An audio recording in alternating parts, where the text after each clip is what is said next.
Hi everyone, my name is Dara. This is Dear Hallmark, and welcome to my little space on the internet where we can talk shop about Hallmark Channel movies and stuff like Up TV movies and Great American Family movies. So, the last video in which we talked Hearts in the Game, I said the next time we're going to talk is Dream Moms. And here we are. I had the opportunity to watch Dream Moms. And so if you haven't seen it yet, this is what I would consider Hallmark's Mother's Day offering. It aired the Saturday, or I should say Mother's Day Eve. I love me a good Eve. It aired Mother's Day Eve, and it stars Tamera Mowry-Housley and Chelsea Hobbs. And the premise is that there are two moms from different walks of life, each wanting to fulfill an unrealized dream of performing. Chelsea's character Claire performing in terms of dancing, Tamera's character Danielle singing and being on Broadway. They get the opportunity to do that through a competition show coming through New York City called Take Two. And so Danielle's brother, RJ, who owns the dance studio, he pairs Claire and Danielle together, and off they go. And throughout the movie, you get to see the tension and the conflict between them trying to realize their dream while also trying to take care of their family. And y'all, so I enjoyed this movie. That's why I'm a little bit toned down, because this movie, it brought up a lot for me. So I'm not a mom yet, but I have such a beautiful and I would say strong desire to be. I long to be a mother. I can't wait for the day where I am a mother.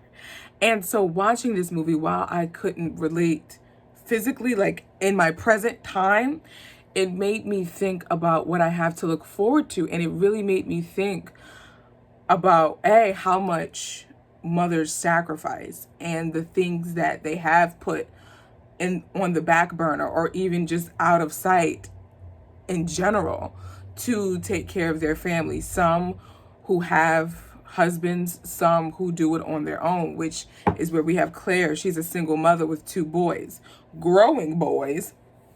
And Tamera's family, she has her husband who's on the partner track at his law firm, and then her daughter who was almost realizing her dream through her, Danielle's dream through her. I forget her daughter's name.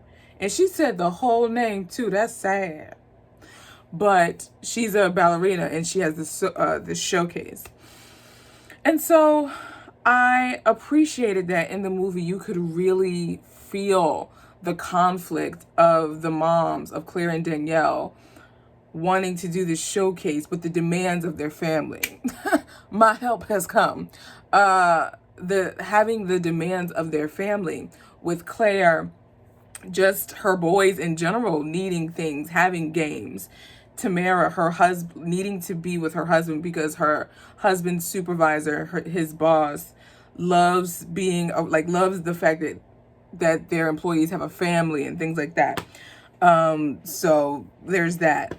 And a lot of the times Danielle had to put in fact, all of the time she put her whole dream aside so that she could support her husband, like going hard in this law firm, and her daughter wanting to dance. And now it's her turn. Now it's their turn. Can I think of something that I thought about? This was like, first of all, okay. So all my sister fans out there, all I gotta do is go, chicka chicka cha, chicka chicka cha, chicka chicka cha, sledge, chicka chicka cha, chicka. That's what this was. I kept thinking about that. Oh, the nostalgia of it all. Y'all, I love this. I love that they did something focused on the moms. I thought that was incredibly creative, and I appreciated that. And I love seeing Tamera in this. I love that we're getting another non-Christmas movie from her. I think I like this better than Girlfriendship, actually. But I still want to see her in kind of a funky role, where she could do some comedy. Like Girlfriendship, I wish Girlfriendship was more comedic than introspective. And so I still want to see her in kind of that comedic girlfriend's trip type role. But I loved her in this. She was super sweet. And I kept saying this, every outfit change, I was just like, Tamera is so beautiful. Like the whoever was the makeup and hair and costumer for this movie, my gosh, y'all can put together some clothes. And I love the little kind of bits of and bursts of comedy we got from Tamera, like when they were in the thrift shop and Claire got the dressing gown. I love that entire moment. And I did I like Claire and Danielle together? I don't know. I mean, I think it worked for what the movie was. In terms of them having like partner chemistry, nah.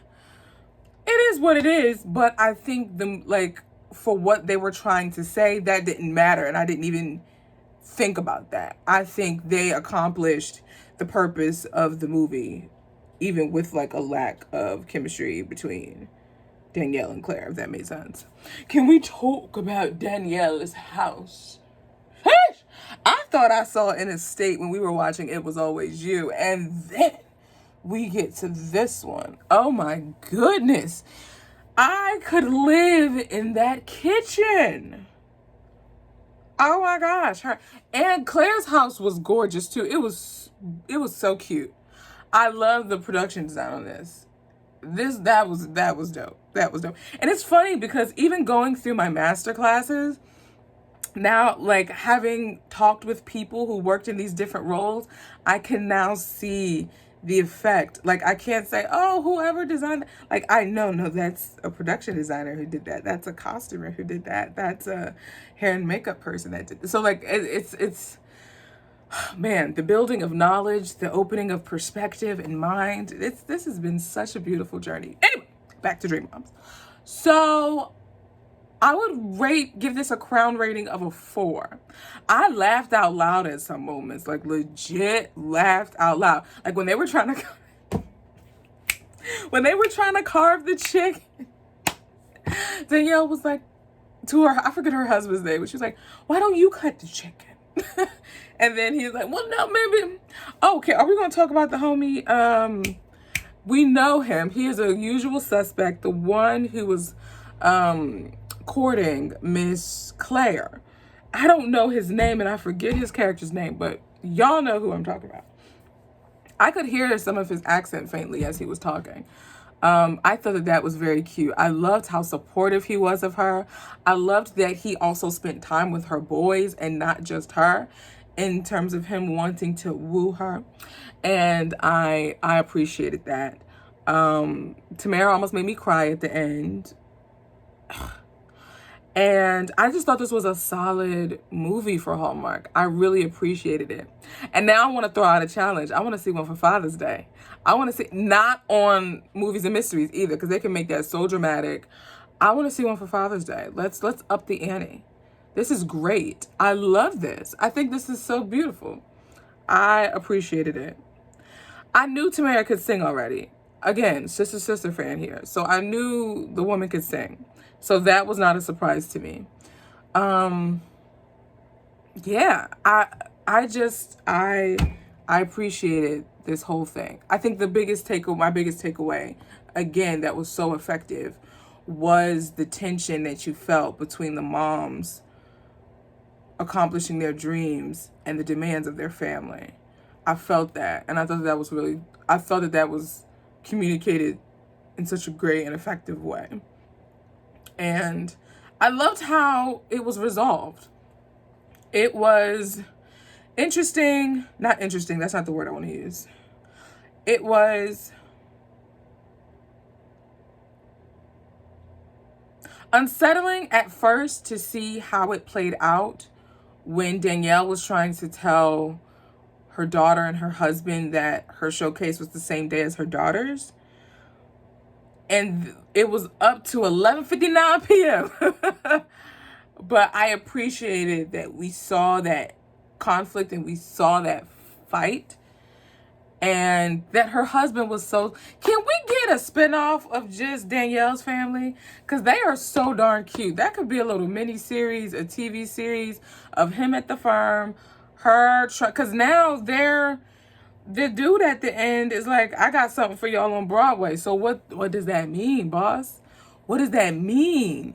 what does that mean for their family? Now, Tamera's daughter is older, and Claire does have a younger boy. He's giving me middle school, so maybe like 6th, 7th grade. And then she has an older boy who's about to go to high school, I'm assuming. So this is going to be interesting. But I would love to see a spinoff with Danielle and her husband and their daughter. I think that would be really, really cute. But those are my thoughts about Dream Moms. What did you think? I really enjoyed this movie. I really did. I could see myself rewatching this. And it's funny, I was watching it with my friend, and I felt myself do it, but I still wasn't aware that I did it, where I just went, and my friend said, "Look at you smiling." I said, because I felt like a proud little sister watching Tamera do this movie. Like, I've been rooting for her for a while now, and I feel like right, like inventing the Christmas Prince was that blast off, and we in there, and I'm so grateful. I'm just so grateful. I'm so grateful. Well, again, this is my second close. You guys, thank you so much for watching. To learn more about the space Dear Hallmark, I have a Facebook page, an Instagram page where I go live a lot. And let me tell you guys, sometimes these Hallmark actors pop in. I was looking at one time, I was looking at my archives, and Benjamin Ayers popped in there. I was like, what? Neil Bledsoe's popped in sometimes, Cindy, but and when I tell you they pop in, I don't plan this stuff, y'all. They just pop up like a whack-a-mole, and I'm like, this is what we're doing. Okay. So you want to be sure that you follow Dear Hallmark on Instagram. And I also have a podcast companion to the YouTube channel. So reviews that you do not see on here, you're going to find on the podcast. So for instance, The Wedding Cottage with Miss Erin Krakow and Mr. Brendan Penny. That's on there. A Pinch of Portugal with Miss Heather Himmons and the Cherry Viking himself, Mr. Luke Mitchell. Yeah, that's on the podcast. And I'm also going to be reviewing the mysteries, Jane Da Silva and Hannah Swenson. That's going to be on the podcast. I gave my thoughts about the Mystery 101 cancellation on the podcast. Y'all want to make sure you subscribe to the podcast. There's a link in the show notes. And y'all, I done came out with a book. It's called Chasing Wind. It's a work of fiction that I pride. It's very close to my heart. It's a peek into, do I want to say my life? Well, we'll see.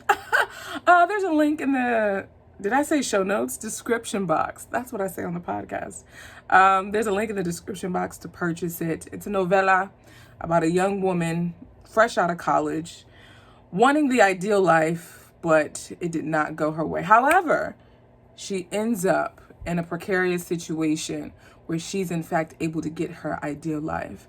But is it all cracked up? Is it all what it's cracked up to be? You want to make sure you pick that book up. Again, a link is in the description box. And this is my third close. My name is Dara. Thank you so much for watching, and I'll talk to you guys in the next video. Ciao, my friends.